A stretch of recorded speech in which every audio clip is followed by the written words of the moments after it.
shadowy flight into the dangerous world of a man who is fearless. A young loner on a crusade to champion the cause in a world of reckless automobiles. These are my motovlogs. If you had a choice to make one change to your Honda Goldwing, like one upgrade, what would it be? Like if it came from like Honda, or if there's one thing that they can make better on the Honda Goldwing, what would you choose if you only had one choice? Well, since I've already changed my seat, that would have been number one. But since I've taken care of that, probably the thing that is most difficult for the owner to do is I would like to have another gallon of gas on. I'd like a 6.5 gallon tank, because when you're running 80 miles an hour, you know, especially when the wind's against you, I would like to be able to stretch my legs a little longer on the open road than, 180 to 200 that we get right now. Yeah.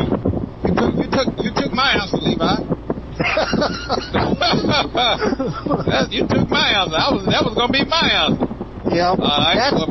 That's the one, because that's the thing we can't really easily fix on our own. Windshield, foot pegs, seat, you can fix that. It's harder on the tank. Yeah. Is somebody your helmet open, Pat? Yeah. Oh, okay, that's what I'm hearing. I can tell you this though. That's one of the things that I said that, to me, if I had to just pick one, if I only had one choice, I would have to just say a bigger gas tank, because I'm already almost at a half a tank already. Well, I'm down to, I'm 2 bars and disappeared. Yep. So, for me, it's like, I need a bigger gas tank. Cause especially when you get out in these rural areas, or you're doing some traveling on your bike. You just need that extra gas. But I've actually had people to debate with me and said, man, I don't think the Goldwing need a extra tank, because you need to stop every, couple hundred miles anyway. Right, you stop when you want to, not because you have to. Yeah, that's there you where go. you want to be. Yeah, exactly. That's all I'm saying. You know what hurts me is I had a Honda ST1100 for 14 years, and that bike would do over 300 miles, and if you had the wind with you, I've done 340 miles with the light just coming on that bike. So after that, I had a Kawasaki Concourse, the first generation Concourse. It had a 7.5 gallon tank. So after that, it was nice, to just ride until you felt like getting gas, not because you had to. Yeah, that ST is that's a good bike, man. That thing's bulletproof too. Right. Hey, Mr. Pat, I'm gonna ask you the same question. If you could make one change to the Honda Goldwing, not so much your bike, but any Goldwing, if there's just only one change that you could change to the new bike, what would that one change be? Price. I figured they got some leeway to lower the price on that thing. The price. Yeah, because really everything else you can do if you really want to. To me. Okay, but the person that wants to ride a lot don't have $30,000 for no. Right. And a good part of that $30,000 is markup. And 30,000 only that just gets you in the door. Yeah. Right. That don't get you no accessory. That don't get you no custom seat, no custom windshield. No. That doesn't get you any lighting. That doesn't give you any accent pieces. It gives you more than the older Harleys, as far as the heated grips and heated seats. I think their new bikes have the heated grips and heated seats now. Right. But I just feel, it's just it's an outstanding bike, but I think they could do better for the consumer as far as the price. If they want, the next generation to ride. But as far as any changes to the bike, okay, we know the price. We all can agree that, the bike is kind of pricey. But if you can make any changes to the bike, like a change. They can put it's all the stuff that you can add on, the comfort stuff that I would really change. You know what I'm saying? So as far as the mechanics and the ride of the bike, I'm good. Maybe I'll probably say the handlebars, maybe, because the position ain't good for all heights. You know, so like adjustable handlebars. No, more like the regular bikes. You know, how you can move the handlebars forward or move them back or whatever. Right. Just by loosening up a couple screws. Right. You're not doing that with these. Right. Adjustable handlebars. Basically, because everybody have a different riding position. Everybody's different height. Everybody's different weight. Everybody's arm lengths are different. So yeah, that's a very good point. That's one of the reasons why I went with the Healy bars, because with the tri-axis Healy bars, I can adjust them forward, backwards, up and down. So yeah, just by putting those risers on mine, it relieved a lot of the fatigue that I get when I ride. Right. Because the positioning of the handlebars, you know. You know, handlebar preferences is one of those things that I think to a large degree comes from what you're used to. Because looking on YouTube, you see a lot of people who have Goldwings where they want the bars up almost like 8, like a road glide. And that seemed strange to me, but then I came from sport bikes and sport tours and still have them, at home. And so, that bar position where your arms, your hands are up to your shoulder height just seems odd to me on a bike like this. But a lot of people like that, and that's what they do. They'll modify to get that feel. I think, well, for me, it's so I can ride better and feel better at the end of the day. Because after 8 hours of riding, my shoulder, my neck, my back, it's all fatigued. But with putting those risers in, it raised the bars up a little bit, but pushed them back a little bit too. Yeah. Position is more comfortable for me, and it also put me all the way back up against my backrest before I was sitting forward of my backrest.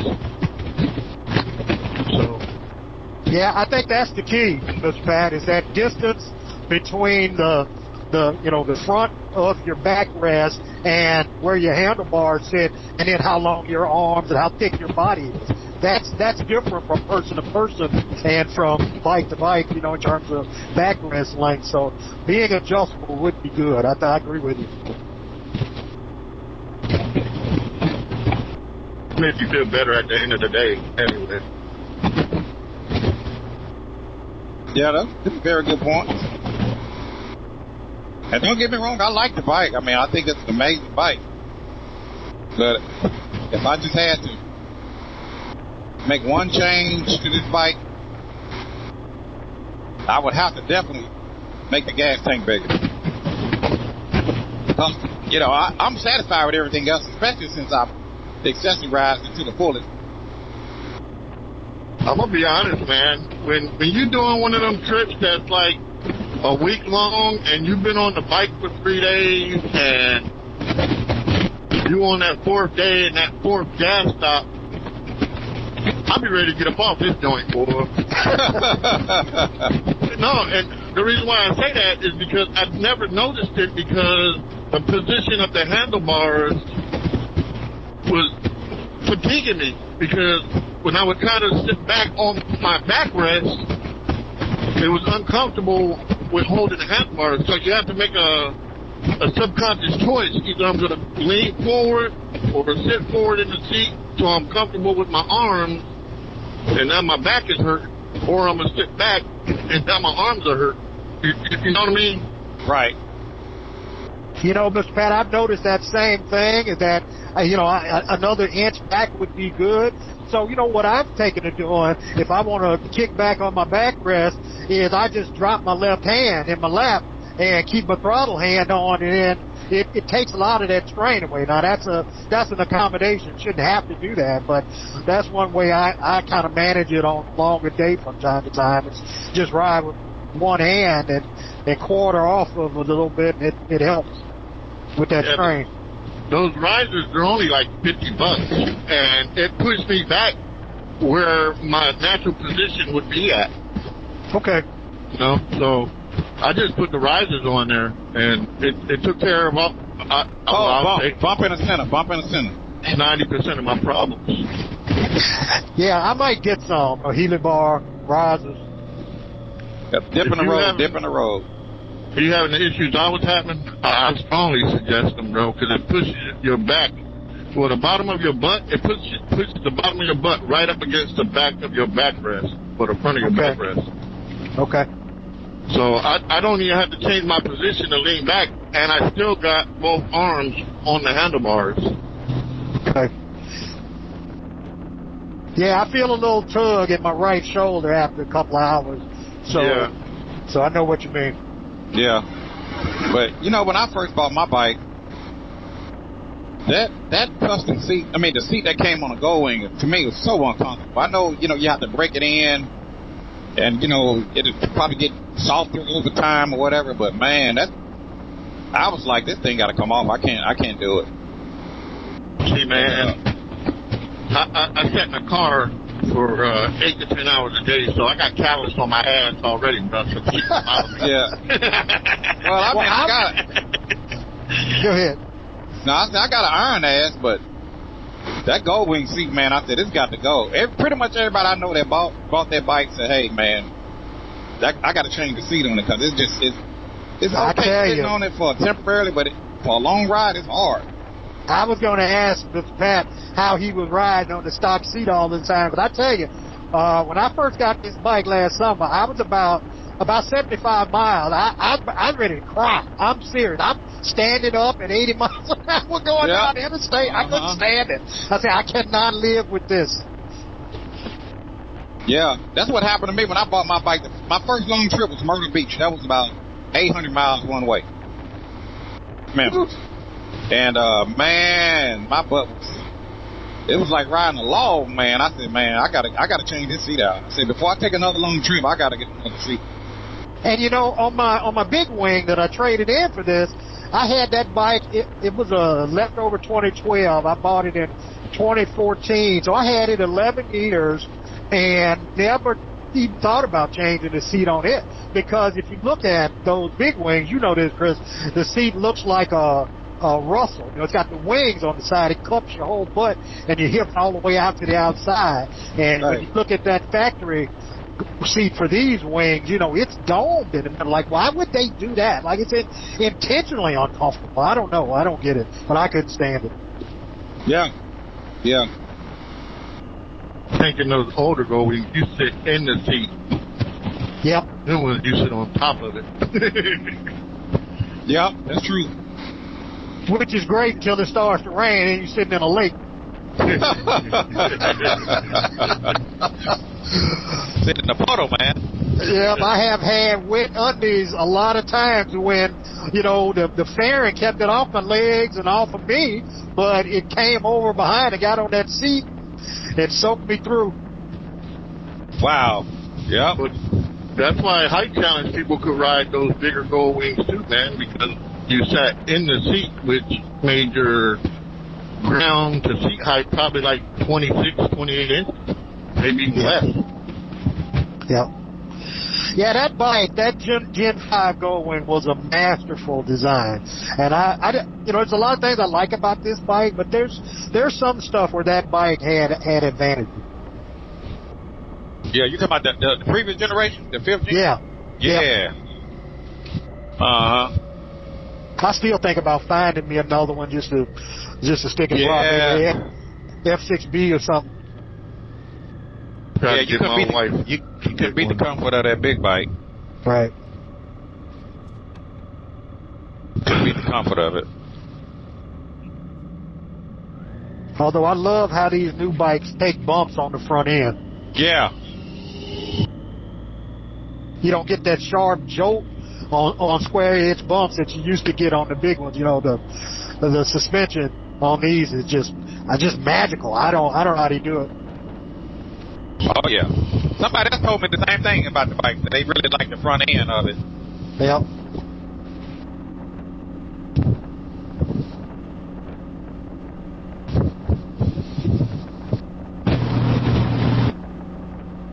Yeah, but that great state that we live in, man, they don't have potholes. They have ditches.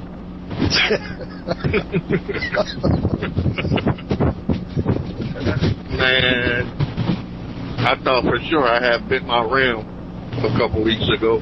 Wow. I think we had left you and the split off that we took.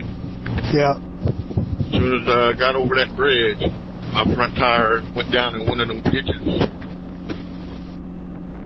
The other thing about these new bikes that caught me off guard in a positive way is the brakes. I mean, these things are like power brakes. They pull you up so quick. Key West End. Say again? I saw that sign that said Key West End. I got a little bit excited there for just a half a second. Sorry, man. It brought me back some Key West memories, man. I'll tell you one thing, though. Out of all the places I've rode to, making it there was the least thing on my mind as far as the bike go. I never had a worry about whether the bike would make it. Yep. There's one less thing you got to worry about when it comes to a Goldwing. Yeah, this is my third Goldwing. That's why I keep buying them. Yeah, this is my third one, too. I had the 2014, then I bought the 2016, and it's 2021, a.k.a. it's 2026. Yeah. Yeah, I had a Burgundy 04 ABS and bought it new, and then bought that 2012. I bought the 14, and now this. I keep mine a pretty good while. I keep bikes a pretty good while because until I got this one, all three of the bikes in my garage were 2012 model, and the other two I still ride them all the time. So, you know, right. I keep them. Yeah, there's days I had an FJR. There's times I wish I had kept that and brought it out here with me. So, You got an FJR, Pat? Yeah, man. I love that bike. Oh, okay. Yeah. But, Yeah, they hard to come by, especially the ones with the 6-speed, the 2016 and newer. You hardly ever see them for sale, and when you do, people want only $3,000 less than the new price on them. yeah, I had a 6-speed. It was a great, but that bike would run, man. I only sold that bike for like $3,000, man, because I didn't want to make room in the trailer for it. Gave it away, basically. Yep, I should have just put some stuff over and put that mug in there. But Yeah, that's a bike I wouldn't mind sticking in the garage, too. I've always wanted an FJR from when they first came over here back in 01. I like that the bags, they detach from the bike.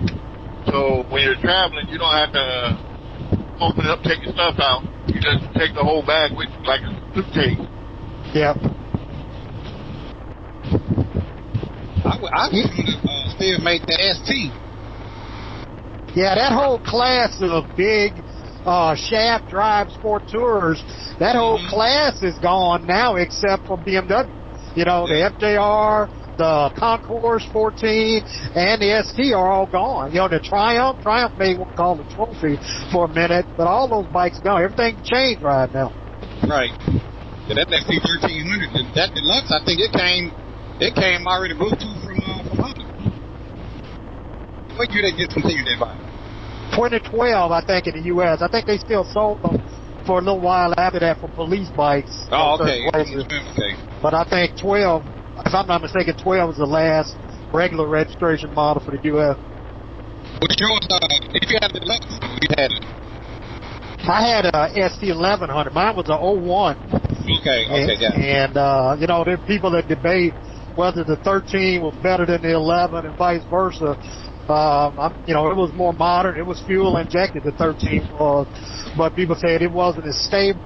It had shorter gearing, so the engine ran faster at highway speed, and a few other little things like that. But I tell you, that ST1100 was just an all-day comfortable bike. I had a Corbin seat on it, the tallest shield. I rode it to California, you know, all kinds. Went to, you know, Daytona on it, went everywhere on that bike. Oh, okay. Yeah. Your wife ride, Levi, or she, Is she, yeah, she and I, you say retired? Yeah, I said ride. Does she ride? Oh, I didn't tell you. I told Mr. Pat, we bought her a new bike about a month ago. Got her one of those Honda Rebel Tours. Oh, okay. Yeah. That's 1100, right? Yeah, it's 1100. Yeah. It's a parallel twin, not a V twin. Automatic too, I think. Yeah, she got the. They had them both. She wanted automatic, so that's what we got. Hey, that's a stable looking bike, man. I'm trying to like those. That's a good looking bike. Yeah, it's got cruise, you know, electric cruise like a Goldwing. It's got ABS.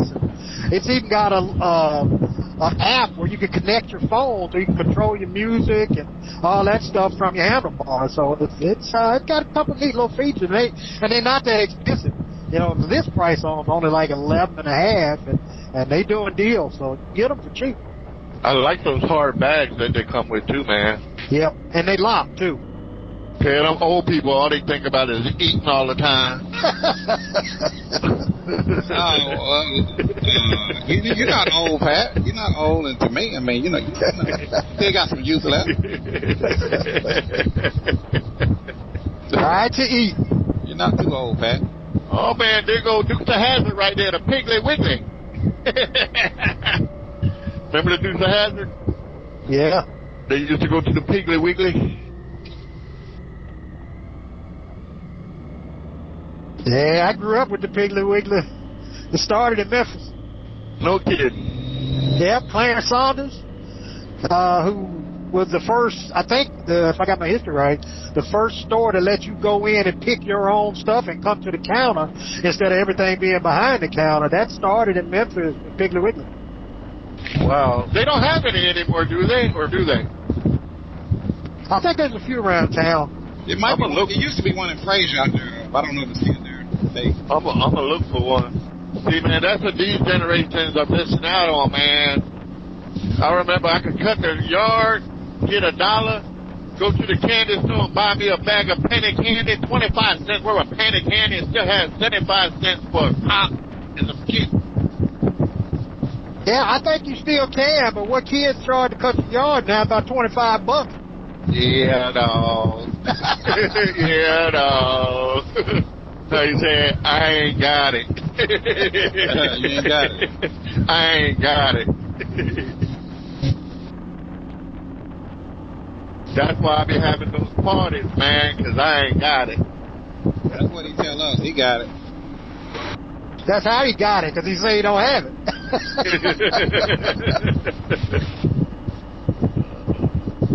Hey, so are those grain tins over there to the right? Is that what they keep the grain in? What's that, Pat? Those big silver things. Silos? Yeah. Yeah. Yeah, those grain silos? Okay. They keep train and stuff like that. Those fertilizer planes that they use, fertilizer. Rock dusters. Rock dusters, yeah. You never, Levi, you never met Humdinger, have you? I'm not sure. What does he ride? He got a black Goldwing. Okay, yeah. Unless he was on the end of the year ride, I might have met him there. I don't remember. He was supposed to came, but he showed up like 30 minutes late. We was already gone. Okay. I might not have met him then. Yeah, I don't think you met him.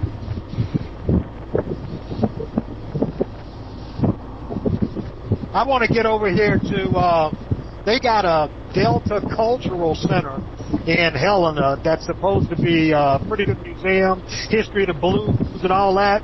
And They got several other buildings associated with it. It's all free and free parking. So that might be something I do for a ride. Maybe get my wife on her new bike to ride down here, run across the bridge, and check that out.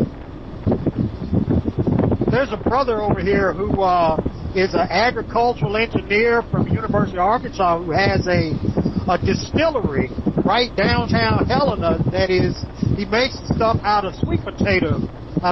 Makes his bourbon and vodka and gin and stuff out of sweet potatoes. Wow. Oh, wow. Okay. Yeah, we did the tour and bought too much of his stuff and brought it home. So it's really interesting. Real sharp brother. Potato, huh? And it sounds like Helena got a little bit to offer. Yeah, it's called Delta Dirt, and his grandfather or great-grandfather had a big farm back in the day, back in the late 1800s, and they still have the farm, and that's where he gets the sweet potatoes, his own sweet potatoes, but, he gets pretty good profit on the sweet potatoes anyway when he turned it into bourbon, Yeah, that sounds pretty cool. What's the name of Delta Dirt? Delta Dirt, yep. Oh, we're in Arkansas now? No, we're in Mississippi, no. but the place I'm talking about is right across the bridge. Arkansas is not that far. Arkansas is just across, you can run up 49, about 10 miles away. We in the great state of Mississippi. Yeah, my home state. Are you born in Mississippi? Greenville. Greenville. Yeah, my mom still lives there. Okay. What's it called? Greenville. Greenville. Yep. All right. You know how many trucks got to bring those parts for that one building to stand up? Yep. A couple 100,000 or more just to get one in the air. Yeah, and it's got to have all those magnets inside where the motion converts that converts the motion to electrical current and all that, the big windings and stuff like at a hydroelectric dam. It's got basically a small version of that inside, but that can't be cheap to make. Yeah. I think miniature ones, on people's property. Yeah. They're trying to harness some of that wind power. I don't know how good it is, but I've seen them. The little ones. I guess one of the advantages would be you could probably still farm under the wind turbines, where when you're doing solar panels, they pretty much blanket the ground. You can't farm that land anymore. Right. Just depends on how many yoke backs you got. Yeah. Get on down there under that panel and pick some onions, boy. Why you got to put boy on the end of it? All right, girl.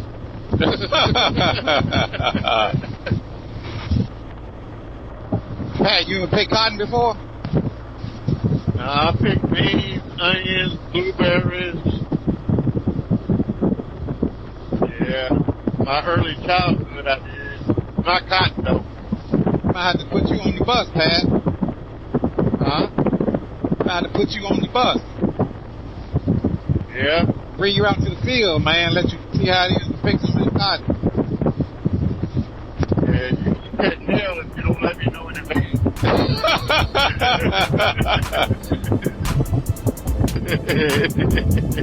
It's okay, man. It's okay, bro. That's all right, Pat.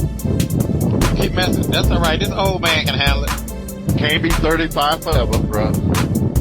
You ain't lying. Yeah, another 10 miles, Pat, that'll put you in Arkansas. Okay. There go Humdinger right there.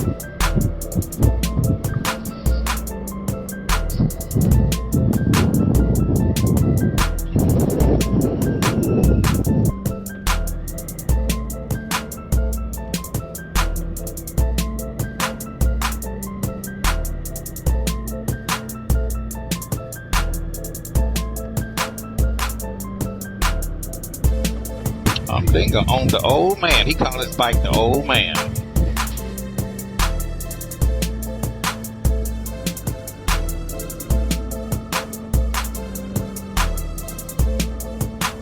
Humdinger! What's up, man? What's up, man? Humdinger.